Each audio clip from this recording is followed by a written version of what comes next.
ಕಾಂಗ್ರೆಸ್ ನಿಯೋಗ ಭೇಟಿ ಡಿ.ಕೆ. ಮೋಹನ್ ಅವರು ಭೇಟಿಯಾಗಿದ್ದರು. ಪರಿಹಾರ ಏನಾದರೂ ಕೊಡುವಂಥದ್ದು ಚಿಂತನೆ ಇದೆಯಾ ಸರ್?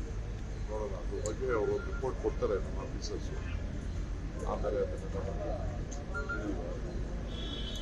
ಧೀರಜ್ ಮುನ್ರಾಜ್ ಅವರು ಸಾಲಿಡ್ ವೇಸ್ಟ್ ಇದರಲ್ಲಿ ನಾನು ₹1 ಅನುದಾನ ಕೇಳಿಲ್ಲ, ಬೇರೆ ಬೇರೆ ಕ್ಷೇತ್ರಗಳಲ್ಲಿ ಹೆಚ್ಚಿನ ಅನುದಾನ ಹೋಗುತ್ತೆ, ನಮಗೇನು ಕೊಟ್ಟಿಲ್ಲ ಅಂತ ಅದೆಲ್ಲ ಮಾತಾಡೋಣ ಸರ್. ಮುಖ್ಯಮಂತ್ರಿಗಳು ನನಗೆ ಮಾಹಿತಿ ಇಲ್ಲ, ನನಗೇನು ಮಾಹಿತಿ ಇಲ್ಲ. ನಾನು ನಿನ್ನೆ ರಾತ್ರಿ ತಾನೇ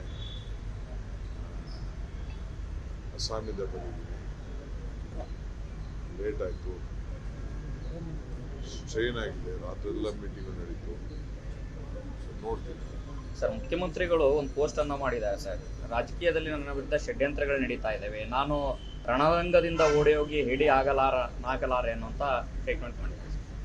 ಮಾಹಿತಿ ಇಲ್ಲ. ಮಲ್ಲಿಕಾರ್ಜುನ್ ಖರ್ಗೆ ಅವರು ಹೇಳಿದ್ದಾರೆ, ನಾವು ನಾಯಕತ್ವ ಬದಲಾವಣೆ ವಿಚಾರ ಇರಬಹುದು, ರಾಜಕೀಯವಾಗಿ ಏನು ರಾಜ್ಯದಲ್ಲಿ ಗೊಂದಲ ಆಗಿದೆ ಅದನ್ನ ಸಾರ್ಟ್ ಔಟ್ ಮಾಡ್ತೀವಿ ಅಂತ ಹೇಳಿ ಸತೀಶ್ ಜಾರಕಿಹೊಳಿ ಅವರು ಹತ್ರ ಹೇಳಿದ್ದಾರೆ ಅಂತ ಹೇಳಿ ಸತೀಶ್ ಜಾರಕಿಹೊಳಿ ಅವರು ಇವತ್ತು ಡೆಲ್ಲಿಯಲ್ಲಿ ಬೈಕ್ ಕೊಟ್ಟಿದ್ದಾರೆ ಸರ್. ಬಹಳ ಸಂತೋಷ.